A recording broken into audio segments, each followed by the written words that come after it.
तो फिर लोग तंबाकू पीते क्यों हैं? यह तो मेरे लिए भी अब तक एक आश्चर्य ही बना रहा। मैं भी अब तक यह ठीक ठीक नहीं समझ पाया कि तंबाकू जैसी एक कड़वी दुर्गंध युक्त और जहरीली वस्तु को लोग क्यों इस प्रकार अपने मुंह लगाने के लिए दीवाने बने रहते हैं और क्यों इससे मुंह को गंदा करके स्वास्थ्य को नष्ट करने के हेतु अपनी गाढ़ी कमाई का पैसा इस प्रकार शौक से फेंक दिया करते हैं। कुछ भोले भाले आदमियों को ये कहते अवश्य सुना है कि तंबाकू पीने से या खाने से बादी पच जाती है, दांत की जड़ मजबूत होती है और दस्त साफ होता है। किंतु यह कोरी दंत कथा ही जान पड़ती है। कोई वैज्ञानिक प्रमाण इसके लिए नहीं है। फिर भी यदि मान लें कि यह बात सच है, तो क्या इस रति भर गुण के लिए उसके पहाड़ जैसे दोषों को भूल जाना चाहिए? क्या बादी पचने और दस्त साफ होने के लिए कोई और अच्छा उपाय नहीं है? वास्तव में यह कोई कारण नहीं, बल्कि तंबाकू पीने का एक बहाना मात्र है। जब हम अपनी बुरी आदतों को छोड़ना नहीं चाहते, तब उनके लिए कोई ना कोई इसी प्रकार के बहाने बना दिया करते हैं।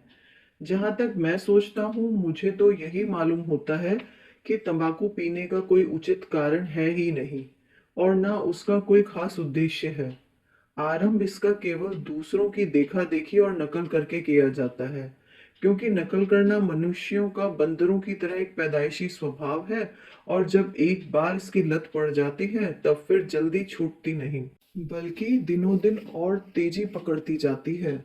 तुम्हें मालूम है कि बड़े बड़े अंग्रेजी शिक्षा प्राप्त अमीरों के यहाँ 200 300 रुपए महीने तक की सिगार या चिरुट फूक जाया करती है, और गरीबों के यहाँ भी चाहे खाने को न जुटे, किंतु रुपए 8 आने महीने की तंबाकू सिगरेट जरूर खर्च हो जाती है।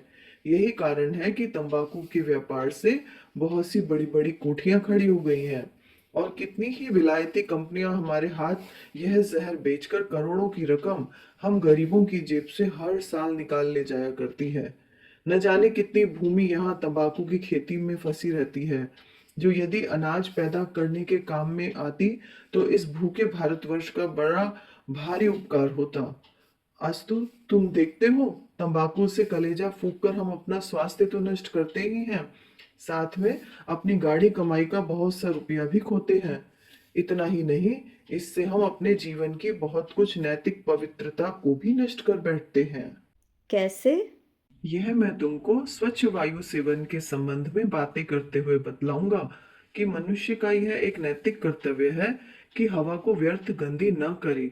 जो व्यक्ति लापरवाही से हवा को बेकार गंदी किया करता है, वह नैतिक दृष्टि से समाज के प्रति बड़ा भारी अपराधी है। तंबाकू पीने वाला हवा को नित्य गंदी किया करता है और व्यर्थ गंदी किया करता है, क्योंकि इससे उसको सिवा हानि के कुछ लाभ नहीं होता और साथ में दूसरे लोगों को भी उस गंदगी से हानि उठानी पड़ती है। जब और जहां ये तंबाकू पीने वाले जरा फुर्सत में बैठे कि सिगरेट बीड़ी या सिगार का धुआं उड़ा उड़ाकर हवा को खराब करने लगते हैं।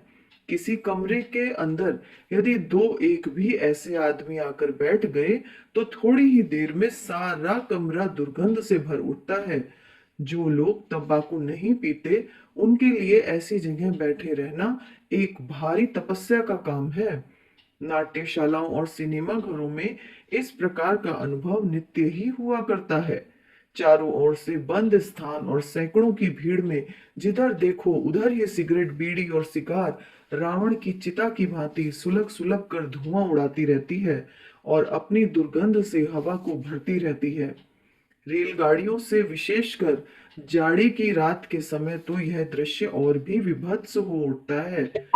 तमाम खिड़कियां बंद कर दी जाती हैं और फिर बिल्कुल बेफिक्री के साथ सिगरेट पर सिगरेट और बीड़ियों पर बीड़ियां फूकी जाती हैं, जिससे सारा डिब्बा दुर्गंधपूर्ण धुएं से भर उठता है और थूक तथा खकार से सारी जमीन भी भर उठती है। बस फिर मानो वहां साक्षात नरक कुंड का दृश्य उपस्थित हो जाता है। किंतु तंबाकू के लती लोगों को इसकी परवाह नहीं होती।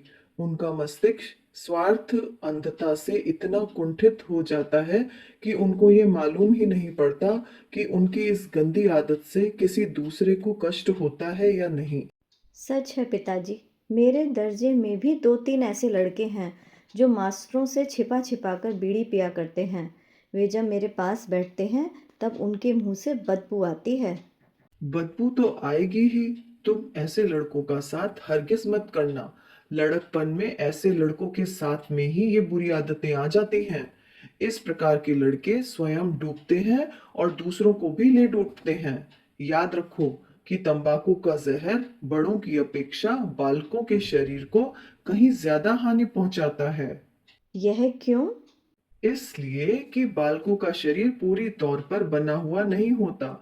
उनकी हड्डियां मुलायम, मांसपेशियां सुकुमार और स्नायु तथा मस्तिष्क बिल्कुल कच्ची दशा में होते हैं।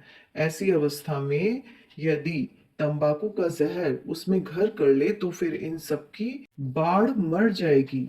सब कच्चे ही रहकर मुरझा जाएंगे। हड्डियां नाटी और कमजोर रह जाएंगी। मांसपेशियां सुस्त और शिथिल पड़ जाएंगी तथा मस्तिष्क एवं स्नायु संस्थान मुरझाकर मुर्दा सा बन जाएगा।